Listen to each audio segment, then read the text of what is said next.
do you really want to know what it is? What the Matrix is? It is the world you live in. It is the world I live in. It is the world we live in as a united human race society on this planet. However, even though that is exactly what it is, it becomes that matrix because we do not treat this world as we should. Hell, we don't even treat ourselves the way we should. We, as a species on this planet, have mistreated ourselves. Moreover, we have mistreated Mother Earth in unthinkable ways that defy all resolution, more so for selfish reasons in one form or another. We selfishly bring harm to ourselves and others because we forget the truth that none of this is real. None of it. Yes, you heard me correctly, my pupil. None of this is real. Here's some knowledge that you might want to know before you die and cross back over into the world that is real. What this knowledge wholeheartedly consists of knowing is that our physical 3D realm of reality is an illusionary world made real by each and every one of us. However, if you cannot take the knowledge you learned here or materials back to the other side, it didn't matter, no matter how much any one thing did matter to a person in the physical realm of life. One cannot take money or material goods with them in the afterlife, therefore it doesn't exist in this life. It only appears to exist.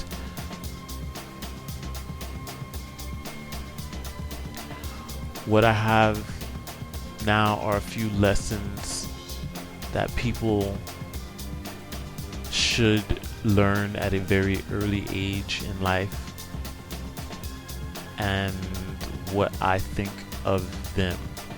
Lesson 1. People are more alike than you may think.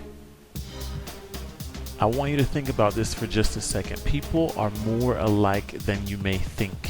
Why would people be more alike than you may think, one would say?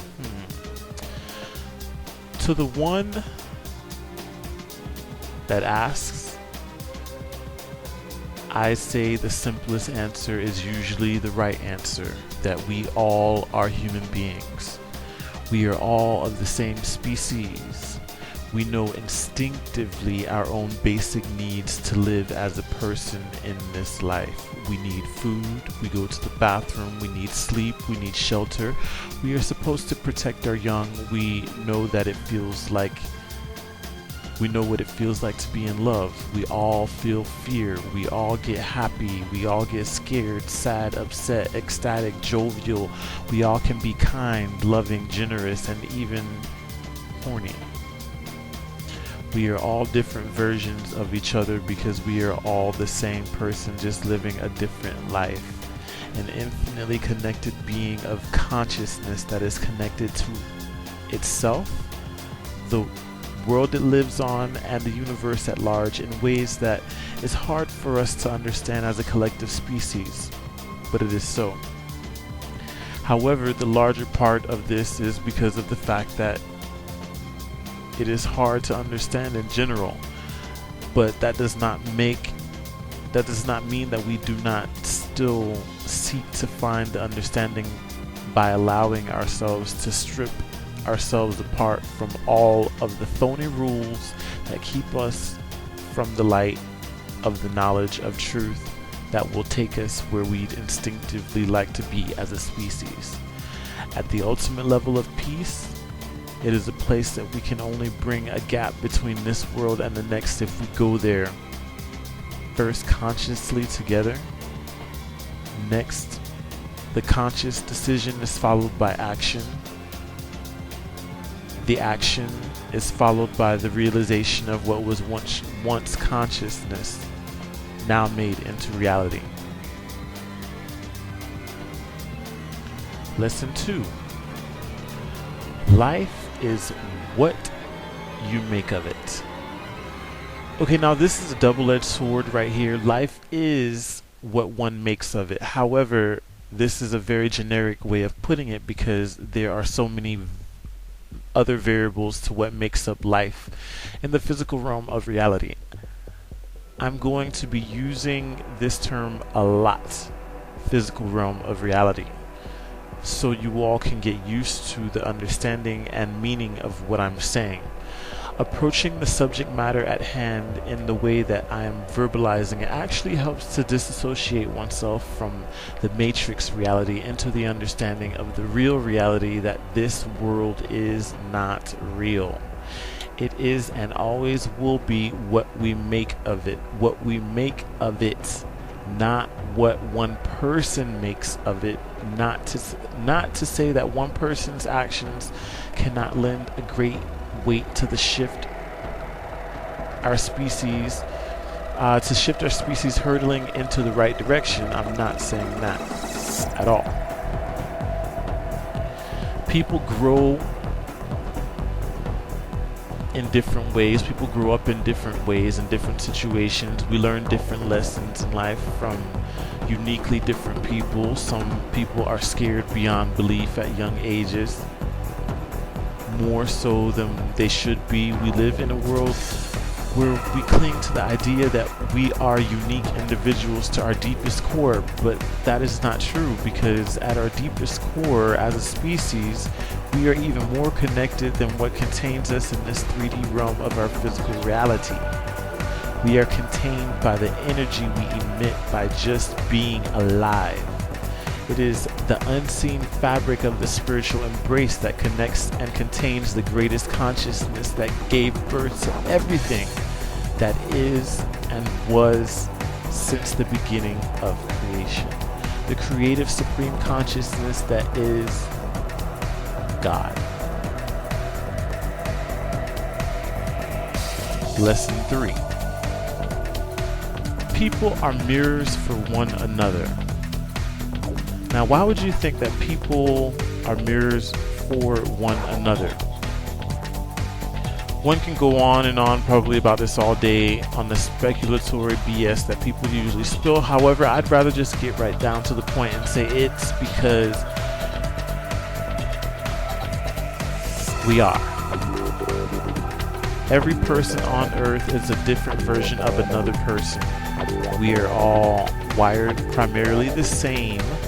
However, we are all uploaded with different forms of software, different forms of information, which is entirely understandable then as to why we appear in this form of reality as individuals, losing our true conceptual truth that resides at an instinctual level deep within the spiritual core of our kind, of mankind. The lessons of mankind's true connection, from which we are not only to ourselves, but who we are to the world and who we can grow to be within our universe. Therefore, lesson 3 proves itself to be correct. People are, in fact, mirrors of each other. Lesson 4. Fear is poison. People say that fear is poison. I say that anything can be poison if one does not see the benefits that even something as bad as fear can absolutely bring. Fear can only be a poison to those who choose not to face it and nothing more. If one is afraid of something that is not life-threatening, which would be a genuine fear, should buck up and face it exactly what it is that handicaps them with fear. If a person is afraid of dogs for no reason, they should start playing with puppies, just to start, and find good in what it is they are afraid of. If a person is scared of heights, they should probably find a rooftop to stand on with friends and have a conversation, drinking wine and listening to good music on a nice cool night. If a person is scared of the stage, but yet they want to sing, they should get on out there and do it. There's nothing to fear but fear itself. The trick is acknowledging the fear and doing whatever it is you want to do that the fear is trying to keep you from doing anyway. Life is about love. Lesson 5. I've heard many a person say this statement. However, it is a very incorrect statement to say. Life is not about love. Life is love. We, mankind, were created out of love. Everything that is the universe, everything that the universe was made out of was love from the greatest consciousness that is God, the creator of all things in the physical realm of reality as well as the spiritual realm.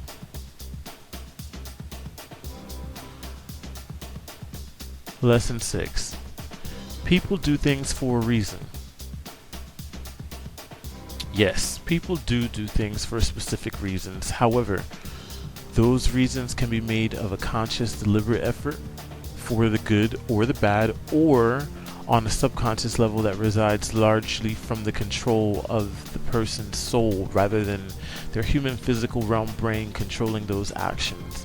When things are done from the heart and soul, no matter if it is a conscious or subconscious effort from anyone, it is a good thing for not only those involved in that blessing, but it is also a good thing for the spiritual vibration of the world at large. Just like negative action sends shockwaves through our species, it works just the same when good is done in replacement of the bad actions and behaviors of people.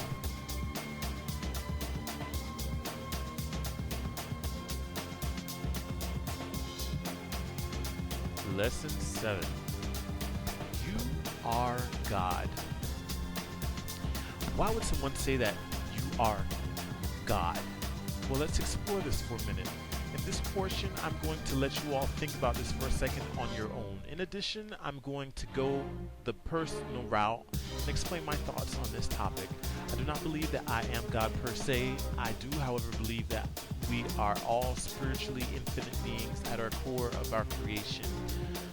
This spiritual light at our core is of God. Being of God is to be a part of God, therefore is to be God for being part of God. I do not believe that I would say that I am God. I am of God. We are all of God. However, in no way are we as a species or any part of this species God. God is trying to get us to understand the main lessons of what it is and what it means to be with the gift, the greatest gift that he could give us, the knowledge to be a being of higher intelligence within the universe. But we throw all of the knowledge of good into the trash every time we get a little bit. Every time we get a little bit of knowledge that's good, we throw it in the trash. We as a species ignore the basic fundamental rule of life and existence, which is the law of beings of higher intelligence. The law of beings of higher intelligence, the law of beings of higher intelligence, the law of beings of higher intelligence, which is what we are to this planet as the dominant species on the planet. The law of beings of higher intelligence simply states that everything born into life has a God-given right of birth to be just as they are, to do whatever makes them happy in life with whoever in life they choose to do it with, or whatever in life they choose to do it with, as long as they do not bring harm to themselves or there is no harm brought to others. Moreover, as a species that is infinitely connected in the deepest of ways at the spiritual level, one major lesson we have to learn as the species is that selfishness will be the death of us. If we do not learn that life is so much easier when we all learn to take care of each other instead of only taking care of ourselves, we will reach a utopian society that does not thrive off of the hurt and pain of others, but rejoices in the successes of others as well as ourselves. We will become a society that is not boastful of the wealth and stature of the material wealth of another, yet a society of oneness that recognizes the power wealth can bring towards uplifting, towards the uplifting of others at lower social classes for the betterment of the human race together as one and not as one individual person. We, as a species, we will be at a different dimensionary level of vibration within the consciousness that exists in this 3D realm of reality, pushing us forward to the next level of consciousness together. This is the only way that we can get to the next level, is together. The only way we can bring ourselves down, a lesson we as a species should have learned many ages ago, is the same way, together. Therefore, if we as a united species choose to go left at the fork in the road we face, we can only go up together. However, if we choose to go right, we can only go down together. Nevertheless, there is one key word in both directions that binds us together. That is the very word together. Therefore, for this reason, I say we buck up together as one united species and we choose to go left, taking the red pill together and evolving into the light of spiritual harmony amongst each other, the planet and the universe. We have nothing to lose in this decision. Either way, we fall together or we rise together. There is no other way that it can be done. This is the biggest lesson of life for a being of high intelligence to learn their true calling of being of existence, to learn to live, work, play, sex, be together in harmony, understanding that we are infinitely connected to one another, whether we choose to realize it or we do not. If we choose not to realize it, it only makes us the most ignorant of our kind on this planet. Lesson 8. People cause evil to exist and people give themselves away to evil. This is really a good lesson as well. People cause evil to exist. We are the causes of 99.999% of the evils that pitfall us within this realm of existence on planet Earth. We yell, we cuss, we scream, we fight, we kill, we ignore, we deny, we cheat on, we get vindictive, we use, we abuse, we lie, we steal, we hate. We do a great many things to one another for absolutely no reason at all, usually. When something is done that probably shouldn't be done, it seems a little less harsh if there was a major underlying reason for the committed action. Like if somebody is really hurting somebody and then somebody else steps in and they get clocked in the head for it. Well, they shouldn't have been messing with the person they were messing with, and they wouldn't have got clocked over the head by somebody else, or by that person for that matter. However, for example, when a person hates a demographic of people of the same species as they are, human beings, it doesn't make very much sense to me. It seems very archaic-minded and insanely ignorant behavior for a human being to have, to dislike or abhor or retain all of this negative energy to spew over onto another member of their species just for being themselves, a human being. And this is especially since we are all different versions of the same collective consciousness, both in the spiritual realms and in the physical 3D realm of existence. Lesson 9. Be present. One must be present. And being present, one is being omnipresent. Because we are all infinitely sentient in our creation. Just as one does not feel good about being ignored, looked over, unjustly cared for, unattended to, unloved, unappreciated, etc., etc., a person must always remember the infinite connection that exists between all of mankind, animal kind, the earth, and the universe, extending to the edge of the universe to include any and everything we know of or we do not know of yet in the universe, i.e., extraterrestrial beings, extraterrestrial life. We are connected to it whether we realize it or not. If we do not care for ourselves in a way that is sufficient for our own self-actualized needs, we cannot then properly care for others and be present if we are not even present in our own lives. Furthermore, we cannot thereby be present for our planetary species evolution into a more harmonious state of being because we are not present for ourselves, others, or the earth. Being present is being in the moment of understanding of the past, the present, and possible future outcomes within the confines of certain situations with oneself, with others, and collectively for the world at large. Lesson 10. Everything you do is an extension of you. Now this is very eloquently put. We are but mere extensions of any and everything we do. Our thoughts are made reality by our actions. If we have the knowledge that our individual thoughts make up our own personal realities, please start doing the math to unlock the code that gives you a bird's eye glance at the bigger picture here, people, please. We have an estimated 8 billion people on this live rock floating somewhere in the vastness of space. We all develop our own unique blend, flair, and take on how to approach life. We all develop our own sense of meaning, worth, and acceptance of the good and the bad of life. However, there at the core of it all, we have all the same self-actualized needs that everyone else has. Yet we do not come together to give each other those basic needs in the environment we all would like to live in.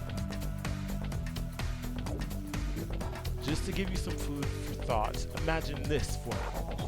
Imagine if the worldwide population decided to do what it has never done before. Imagine if the worldwide population of human beings finally has, as a collective unit, decided to not ignore the fundamental truths of our kind. That we treat each other horribly, we always have, that we hate each other for no clear reasons, that we choose to keep up with chaos among one another, even in the sophisticated world of the greatest technology that men have learned in thousands of years thus far. We ignore that simple fundamental truth that exists deep at the core and instinctual level of our beings as spiritual light beings, having human experiences over human beings having spiritual experiences. We choose to ignore the words of the great unifiers of spiritual beings like Martin Luther King Jr., who stated at his "I Have a Dream" speech, which I revised for our generation.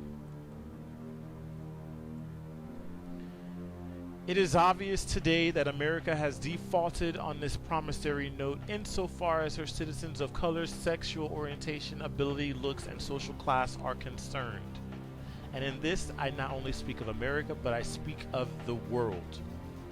Instead of honoring this sacred obligation, the world has given people a bad check which has come back marked insufficient funds. But we refuse to believe that the Bank of Justice is bankrupt. We refuse to believe that there are insufficient funds in the great vaults of opportunity of this great world we live in. So we have come to cash this check, a check that will give us upon demand the riches of freedom, equality, unity, sanity, peace, and the security of justice for all of mankind. We have also come to this hallowed spot of spiritual wakefulness to remind the world of the fierce urgency of the now. This is no time to engage in the luxury of cooling off or to take the tranquilizing drug of gradualism. Now is the time to rise from the dark and desolate valley of spiritual segregation among men to the sunlit path of any kind of justice for another living being. Now is the time to open doors of opportunity to all of God's creation. Now is the time to lift our species from the quicksands of the injustices of the world to the solid rock of the brotherhood that will hold us up in the unified knowledge that lies in the main of spiritual truth. We are all one.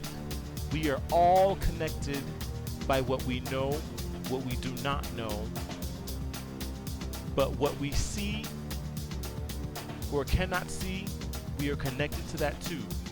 To anything and everything in creation of the universe. We are all connected to it all. Namaste.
2, 1, 0.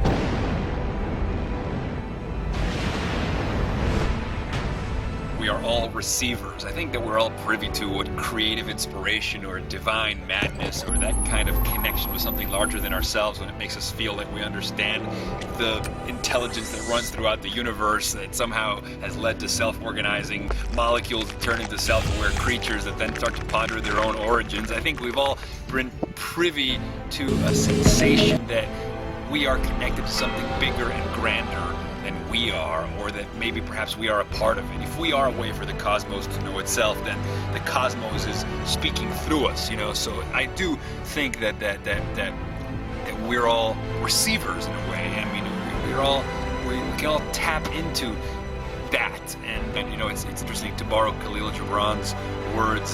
Sometimes it feels as though ideas or feelings or thoughts or revelation comes through you, but not from you, and though it is with you, it belongs not to you. Terence McKenna talks about psychedelic plants and how they excite vocalization and they empower articulation, which is just absolutely what it feels like when you're having a meta download. There's a reason people use that metaphor. Oh my God, man, I'm having a download.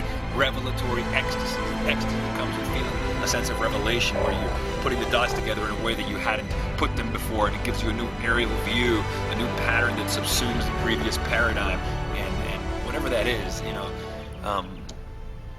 hypomania, inspiration, divine interconnection. It makes us all, to an extent, receivers of insight, of knowledge, of intelligence.